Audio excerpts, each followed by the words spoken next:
കേട്ടോ. ആദ്യം തന്നെ മീനിൻ്റെ തലഭാഗം ഞാൻ ഇട്ട് കൊടുക്കുകയാണ്. അത്യാവശ്യം വലിയ ചൂരയായിരുന്നു. ഉണ്ടാക്കി കൊടുക്കുന്ന ഓരോ ഫുഡിലും നമ്മുടെ സ്നേഹം കൂടിയാണ് നമ്മുടെ ഭർത്താവ്. പിന്നെ എന്താണ്, ആരുടെ മനസ്സായിരുന്നാലും അലിഞ്ഞു. അപ്പം നിങ്ങളെല്ലാവരും തീർച്ചയായിട്ട് ഈ ഒരു റെസിപ്പി ട്രൈ ചെയ്യണം.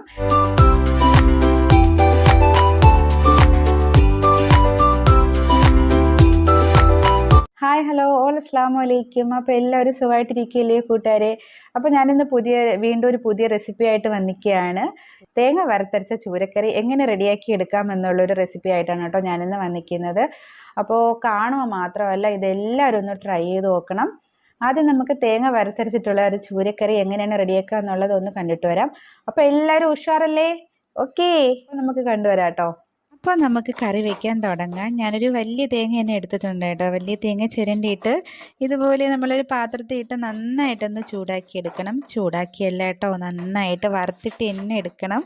വറുക്കുന്ന ടൈമിൽ നമ്മൾ പ്രത്യേകം ശ്രദ്ധിക്കണം, അടിയിൽ പിടിക്കാൻ സാധ്യതയുണ്ട്. അതുകൊണ്ട് കൈ എടുക്കാണ്ട് തന്നെ ഇളക്കിക്കൊണ്ടിരിക്കണം കേട്ടോ, അടിയിൽ പിടിക്കാണ്ട്. കാരണം അടിയിൽ പിടിച്ചു കഴിഞ്ഞാൽ നമ്മൾ ഉദ്ദേശിക്കുന്ന ടേസ്റ്റ് കറിക്ക് കിട്ടത്തില്ല. നമ്മുടെ മനസ്സിൻ്റെ സ്നേഹമാണ് കറിയിലെ ടേസ്റ്റ്. പാചകം ചെയ്യുമ്പോൾ അതിൻ്റെ ടേസ്റ്റ് എന്നൊക്കെ പറഞ്ഞു കേട്ടിട്ടില്ലേ? അതുപോലെ ആ ഒരു മനസ്സിൻ്റെ സ്നേഹം തന്നെ ആ ഒരു നമ്മളുണ്ടാക്കുന്ന കറിക്കൊക്കെ വരണം. അതുകൊണ്ട് നന്നായിട്ട് നമ്മൾ ശ്രദ്ധിച്ച് നിൽക്കുക. അപ്പോൾ ഒരു 20ഓളം ചെറുള്ളി ഞാൻ ഇട്ട് കൊടുക്കുന്നുണ്ട് കേട്ടോ. തീരെ ചെറിയ ഉള്ളി ആയതുകൊണ്ടാണ് 20 ആയത്. അത്യാവശ്യം വലുതാണെങ്കിൽ 10 ഉള്ളി മതിയാവും കേട്ടോ. പിന്നെ ഒരു 4 പീസ് വെളുത്തുള്ളി ഇട്ടെടുക്കുന്നുണ്ട്. പിന്നെ ഇത്രയും ക്വാണ്ടിറ്റിയിൽ ഞാൻ പുളി ഇട്ടെടുക്കുന്നുണ്ട്. പിന്നെ 1 സ്പൂണ് മഞ്ഞൾപ്പൊടി ഇട്ടെടുക്കുന്നുണ്ട്. പിന്നെ നമുക്ക് നന്നായിട്ടൊന്ന് മിക്സ് ചെയ്തെടുക്കാം കേട്ടോ.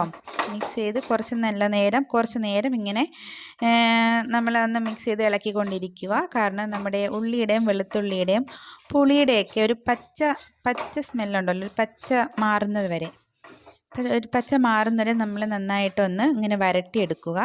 കാരണം വറുത്തരച്ച മീൻകറിയിൽ ഒന്നും പച്ചച്ചോവ ആവാൻ പാടില്ല. എല്ലാം വറുത്തിട്ട് തന്നെ നമ്മൾ ചെയ്യണം മിക്സ് അരപ്പുണ്ടാക്കുന്ന ടൈമിൽ. അപ്പോൾ നന്നായിട്ട് വറുത്തെടുത്തതിന് ശേഷം ഞാൻ മല്ലിപ്പൊടിയും മുളക് പൊടിയും ഇട്ട് കൊടുക്കാൻ കേട്ടോ. ഞാൻ മല്ലിപ്പൊടിയും മുളക് പൊടിയും മിക്സ് ചെയ്ത് വറുത്ത് വെച്ചിരിക്കുന്നതാണ് കേട്ടോ ഇത്. അപ്പോൾ ഞാനതൊരു 4 സ്പൂൺ ഇട്ടെടുക്കുന്നുണ്ട്. നമ്മളെ വീട്ടിൽ ഞാൻ ഉൾപ്പെടെ എല്ലാവരും നന്നായിട്ട് എരിവ് കഴിക്കുന്നവരാണ് കേട്ടോ. അതുകൊണ്ട് ഞാനൊരു 4 സ്പൂൺ ഇട്ടെടുക്കുന്നുണ്ട്. നിങ്ങൾക്ക് ആവശ്യത്തിന് ഇട്ട് കൊടുക്കാം. എരിവ് കഴിക്കുന്നവർക്ക് അങ്ങനെ, അല്ലാത്തവർക്ക് അങ്ങനെ ആവശ്യത്തിന് ഇട്ട് കൊടുക്കാം, ഇഷ്ടത്തിനനുസരിച്ച്. പിന്നെ ഞാൻ വറുത്ത് വെച്ചിരുന്നത് കൊണ്ടാണ് ഇത് ഇറക്കാറാകുന്ന ഒരു ടൈമിലാണ് ഇട്ട് കൊടുത്തത് കേട്ടോ. അല്ലാന്നുണ്ടെങ്കിൽ വറുക്കാത്ത പച്ച മല്ലിയും മുളകും ആണെങ്കിലും നമ്മൾ ഏകദേശം തേങ്ങ വറുത്ത് പകുതി ഫോമിലാവുമ്പോൾ തന്നെ നമ്മൾ ഇട്ട് കൊടുക്കേണ്ടതാണ് കേട്ടോ. എന്നാലേ അത് നല്ല കളറ് ചേഞ്ചായിട്ട് നന്നായിട്ട് വരണ്ട് വരത്തുള്ളൂ. നന്നായിട്ട് തന്നെ ഞാൻ മിക്സ് ചെയ്ത് കൊടുക്കുന്നുണ്ട് കേട്ടോ. അപ്പോൾ നമ്മുടെ ലാസ്റ്റ് ടൈം ആകുമ്പോൾ തേങ്ങ നമ്മൾ വരണ്ട് നിർത്താറാവുമ്പോൾ, അതായത് സ്റ്റോപ്പ് ചെയ്യുമ്പോൾ ഇത് കളർ ചേഞ്ച് ആവുന്നുണ്ട്. അത് നിങ്ങൾ പ്രത്യേകം ശ്രദ്ധിക്കണം കേട്ടോ. അപ്പോൾ അത്രയും ഒരു കളർ ചേഞ്ച് വരുന്നത് വരെ നമ്മൾ ഇതിൻ്റെ ഒരു കറക്റ്റ് ഇത് പാകം, അതാണ് കറക്റ്റ് പാകം. അപ്പോൾ ഇതാണ് കേട്ടോ കറക്റ്റ് പാകം. അപ്പോൾ ഈ ടൈം ആകുമ്പോൾ നമ്മൾ വരട്ടി നിർത്തണം, അല്ലെങ്കിൽ കരിഞ്ഞു പോവും പിന്നീട്. അപ്പോൾ ഞാൻ ആദ്യം ഒന്ന് പൊടിച്ചെടുത്തു കേട്ടോ, മിക്സിയിൽ ജാറിയിട്ടൊന്ന് പൊടിച്ചെടുത്തു.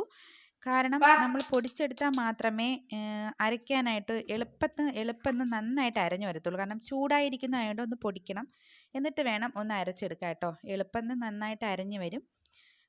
നന്നായിട്ട് തന്നെ ഞാൻ അരച്ചെടുത്തു.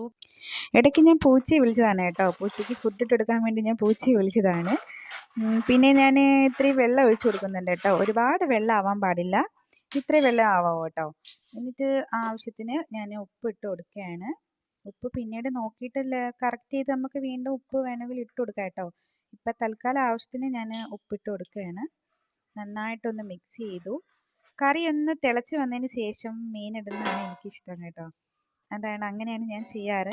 അങ്ങനെ ചെയ്യാത്തവരാണെങ്കിൽ ഒന്ന് ചെയ്ത് വെക്കാം കേട്ടോ. അപ്പോൾ കറി നന്നായിട്ട് തിളയ്ക്കുന്നത് കാണാൻ എന്താ ഭംഗി. അപ്പോൾ ഞാൻ മീൻ ഇട്ട് കൊടുക്കാൻ കേട്ടോ. ആദ്യം തന്നെ മീനിൻ്റെ തലഭാഗം ഞാൻ ഇട്ട് കൊടുക്കുകയാണ്. അത്യാവശ്യം വലിയ ചൂരയായിരുന്നു, അതുകൊണ്ട് തന്നെ തല കട്ട് ചെയ്തിട്ട് ഞാൻ ഇട്ട് കൊടുക്കാൻ കേട്ടോ. ഫസ്റ്റ് തല ഇട്ട് കൊടുക്കുകയാണ്. വലിയ മീനൊക്കെ ഇടുമ്പോൾ ഇതുപോലെ ഫസ്റ്റ് തല ഇട്ട് കൊടുക്കണം. അല്ലാണ്ട് പീസ് ഇട്ട് കൊടുത്തിട്ട് തല ഇട്ടാൽ ചിലപ്പോൾ പൊടിഞ്ഞു പോകും കേട്ടോ, എൻ്റെ പീസൊക്കെ പൊടിഞ്ഞു പോകും. അതുകൊണ്ട് ഞാൻ ഫസ്റ്റ് തല ഇട്ട് കൊടുത്തു.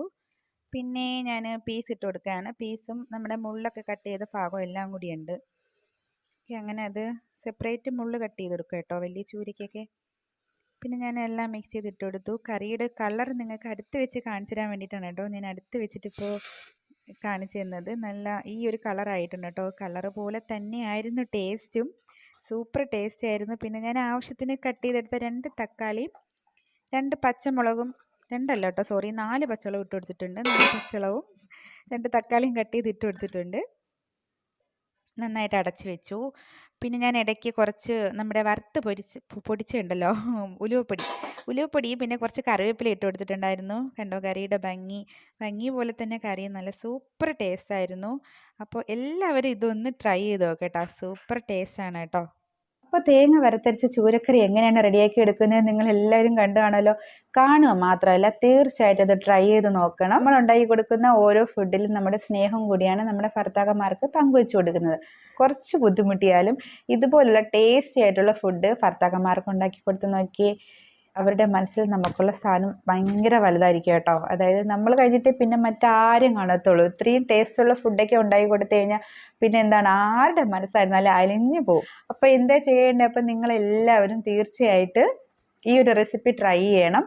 ട്രൈ ചെയ്യുക മാത്രമല്ല ട്രൈ ചെയ്തിട്ട് തീർച്ചയായിട്ടും കമൻറ്റ് ബോക്സിൽ നിങ്ങളുടെ കമൻറ്റുകൾ എഴുതി അറിയിക്കേണ്ടതാണ്. ഓക്കെ, ഇതുപോലുള്ള രുചികരമായിട്ടുള്ള റെസിപ്പികളായിട്ട് നമുക്ക് വീണ്ടും കാണാം. ഞാൻ വീണ്ടും വരുന്നതാണ്. അപ്പോൾ എല്ലാവർക്കും ബായ്.